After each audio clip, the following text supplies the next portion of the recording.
Have you ever done something and thought, that wasn't me, but it was?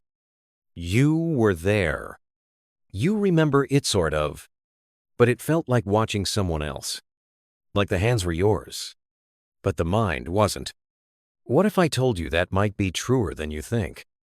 What if the self you claim as you is just one of many, and the others live just beneath the surface?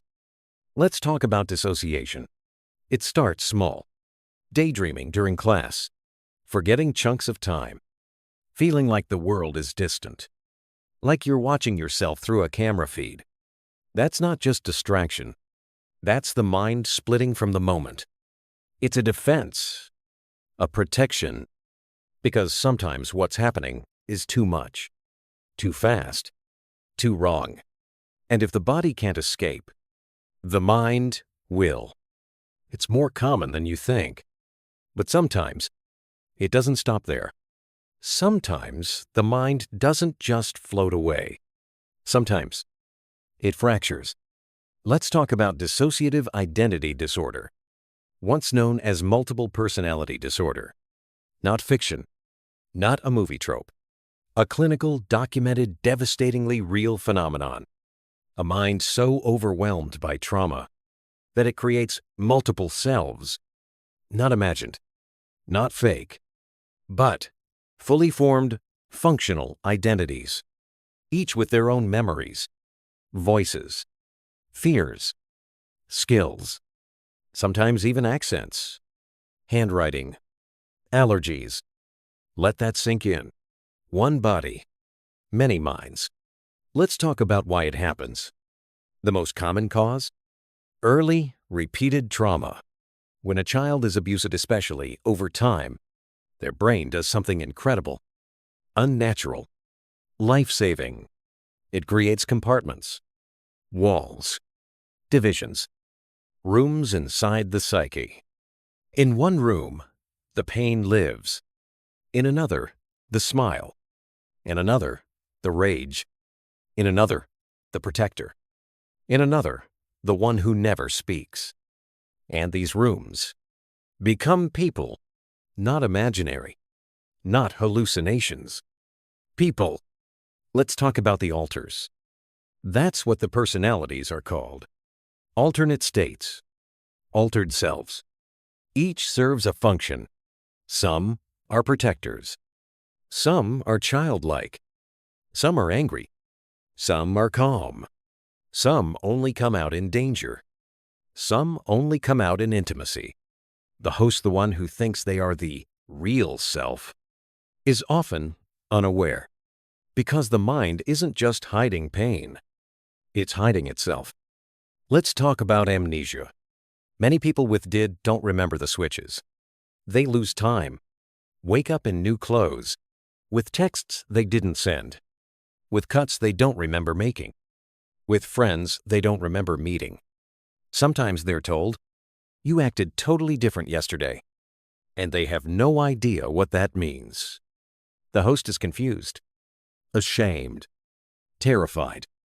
But to the other alters, those hours were real. They were alive, in charge, functional, and now they're back inside. Let's talk about internal communication. Yeast alters can talk to each other. Inside, some systems have cooperation. Others have chaos. Some can co-front, share control of the body. Others fight for dominance.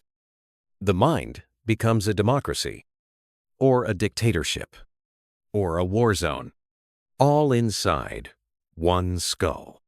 Let's talk about misdiagnosis.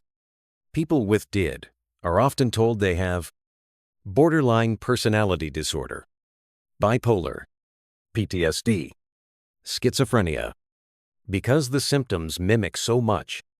But there's a key difference. This isn't mood swings. It's identity shifts.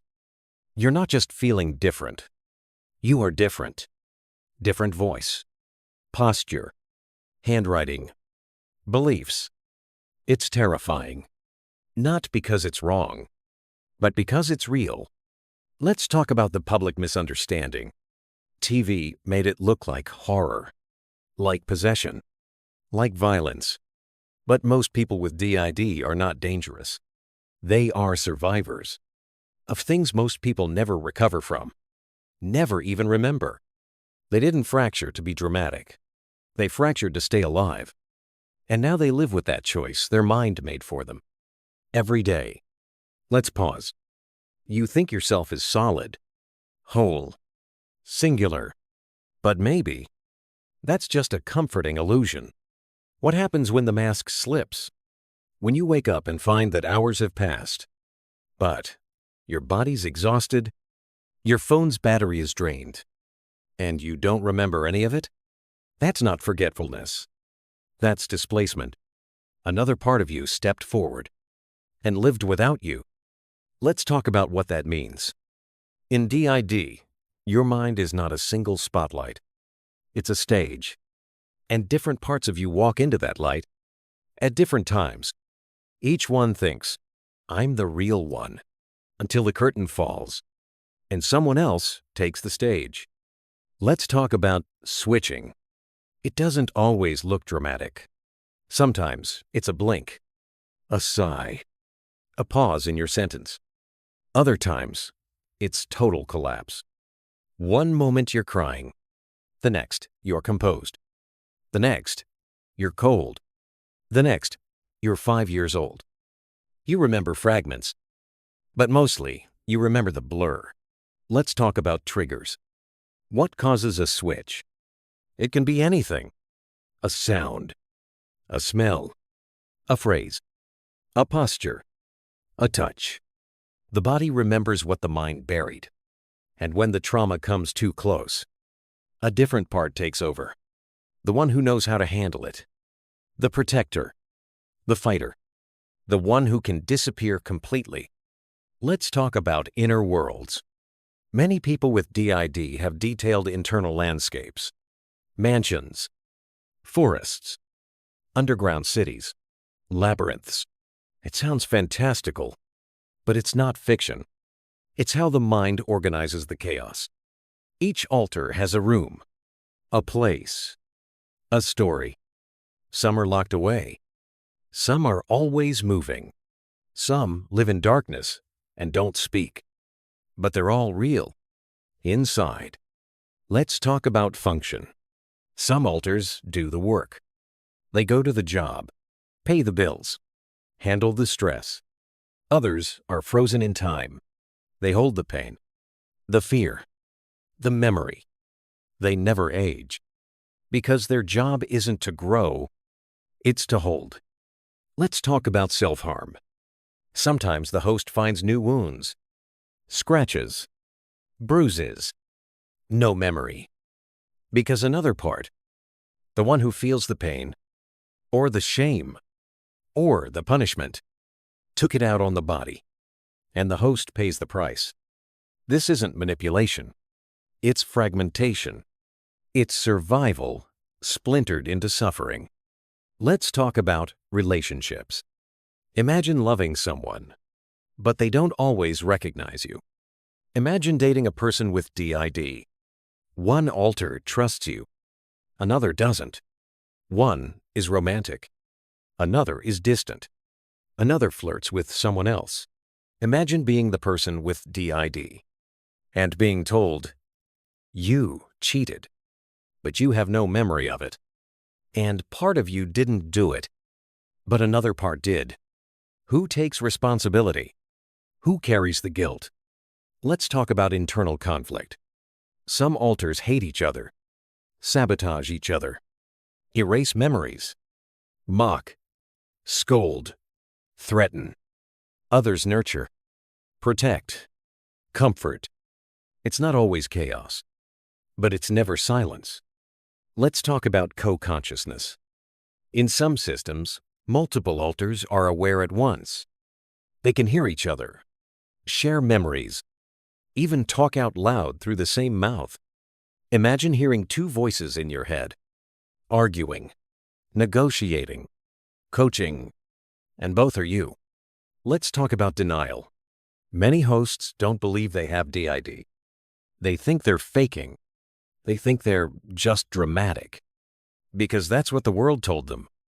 But the evidence piles up. The time gaps, the voice notes, the writing in different fonts, the toothbrush moved to the left side of the sink. You can't argue with the trail, even if you try. Let's talk about shame.